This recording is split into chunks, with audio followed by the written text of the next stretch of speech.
সবাইকে আসসালামু আলাইকুম। কেমন আছেন সবাই? আশা রাখছি যে যেখানে আছেন সুস্থ আছেন, ভালো আছেন। আমি ঢাকার মেয়ে, ঢাকা থেকে হোসনে আরা বলছি। চলে আসলাম প্রতিদিনের মতো সকালের নাস্তার রেসিপি নিয়ে। তাই এটা হলো লাল আটা।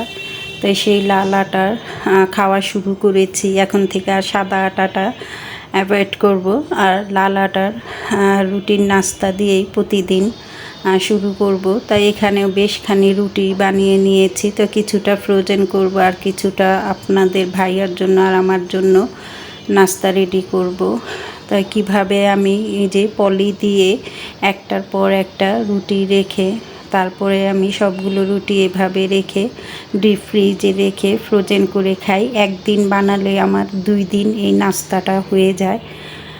তাই যাই হোক, প্রতিদিন তো রান্না বাড়া নাস্তা খাওয়া এগুলাই দেখাই। তাই আজকে হয়তো বা একটু ডিফারেন্ট কিছু দেখাবো, যেহেতু আজকে একটু গ্রামের বাড়িতে যাব। আর ঈদের পরে এখনই একটু সময় পেয়েছি গ্রামের বাড়িতে যাওয়া, কিন্তু ওই গ্রামটা কিন্তু আমাদের না, আমার শাশুড়ির বাপের বাড়ি। তাই সেখানে একটু যাব আমার মামা শ্বশুর এবং আমার খালা শাশুড়ির জন্য কিছু কোরবানির মাংসটা নিয়ে যাওয়ার জন্য। তা সেটাই একটু আপনাদের সাথে এক ঝলক শেয়ার করছি।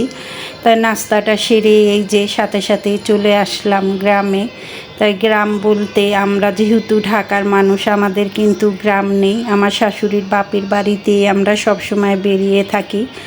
যারা নাকি সাধারণত আমরা ঢাকা শহরে বসবাস করি, তারা কিন্তু গ্রামটা কিন্তু খুবই পছন্দ করে থাকি। আর সেটার জন্য আমরা কিন্তু এই যে আমার শাশুড়ির বাপের বাড়ি আর কি, এই গ্রামটার মধ্যে এক টুকরো জমি কিনেছি আমাদের গ্রাম হিসাবে করার জন্য। আর আমার সন্তানরা যেহেতু ওরাও গ্রামটা খুব পছন্দ করে, তাই এমনিভাবেই কিন্তু করে নিয়েছি। তা জমিটাও একটু দেখার জন্য আর চিন্তা করলাম ওখানে হয়তো বেশ শাকসবজি হয়েছে। খালি জায়গা পড়ে থাকলে কিন্তু ওই সেই খালি জমির মধ্যে কিন্তু অনেক শাকসবজি হয়। এর আগে অনেক শাকসবজি হয়েছিল এবং কচু হয়েছিল। তাই সেখানে থেকে কিন্তু বেশ কিছু নিয়ে আসছিলাম। তাই সেটা কিন্তু আপনাদের সাথে আর শেয়ার করা হয়নি। তা চিন্তা করলাম এবার যখন যাচ্ছি তাহলে একটু শেয়ার করব আপুদের সাথে। আমার আল্লাহ যেহেতু এক টুকরো জমি দিয়েছে, সেই জমি থেকেই কিছুটা শাক তুলব। আর আল্লাহ যদি কোনো সময় চায় তাহলে ওই জমিটার উপরেই একটু ঘর বানানোর চেষ্টা করব নিজের মন মতো করে। তা সবাই দোয়া করবেন যাতে করে আল্লাহ আমাদের এই নেক ইচ্ছাটা পূরণ করে। তাই কথা বলতে বলতে এখানে কিন্তু একটা এরকম কাঁঠাল গাছ দেখলাম আর কি, অন্য মানুষের বাড়ির উপর দিয়ে আমার জায়গাটা যেতে হয়। তাই সেখানেই দেখলাম, দেখুন কাঁঠাল গাছটা একবারে মাটি থেকে শুরু করে উপর পর্যন্ত।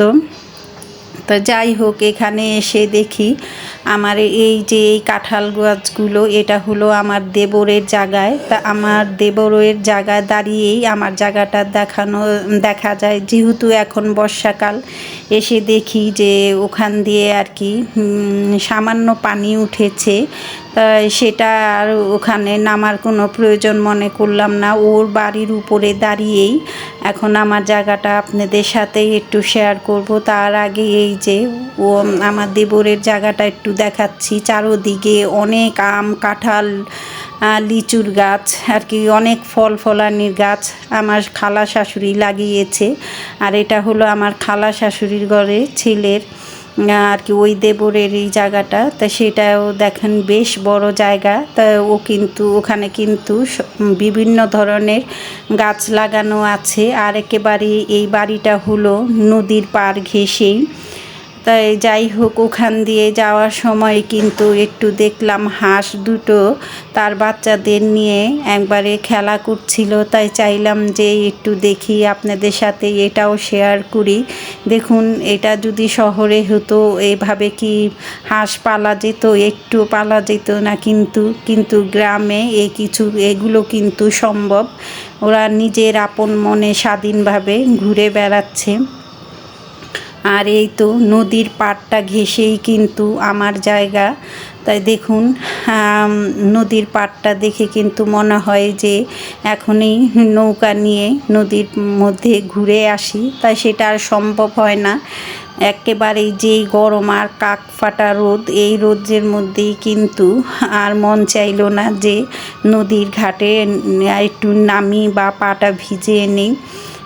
তাই তো আপনার ভাইয়া আমগুলো দেখছে একবারে পেকে টসটসা হয়ে আছে। তাই আমার খালা শাশুড়ি বলতেছে এখানে নাকি মানুষ এসে নিজ মনে এগুলো পেরে পেরে চুরি করে নিয়ে যায়, যেহেতু বাড়ির চারু কিনারে কোনো বাউন্ডারি দেওয়া নেই, তা চোর তো আসবেই।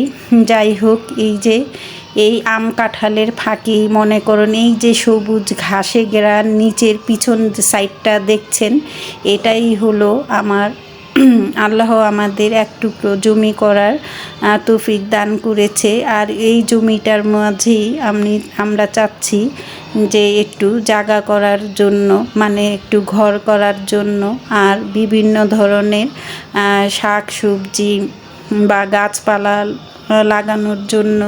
যখন আল্লাহ তৌফিক দান করবে আমাদের, তখনই এখানে একটু ঘর উঠাবো, অনেক ইচ্ছা। তা আল্লাহ চাইলে আমার এই নেক মনের ইচ্ছাটাও পূরণ করবে। তাই অনেক হতবাক হয়ে গিয়েছি যখন নাকি নিজের জায়গাতে, এই জায়গাটা হলো আমাদের, তখনই আর কি এই যে অনেক শাক হয়েছে কিন্তু একটু পানিও হয়েছে। আর এই শাকগুলো আমাদের না, আমরা তো আকাশ মাথায় ভেঙে পড়েছে, আমাদের জায়গায় নাকি অন্যজনে চাষাবাদ করছে। তাই এটা শুনে তো আমরা একেবারে অবাক।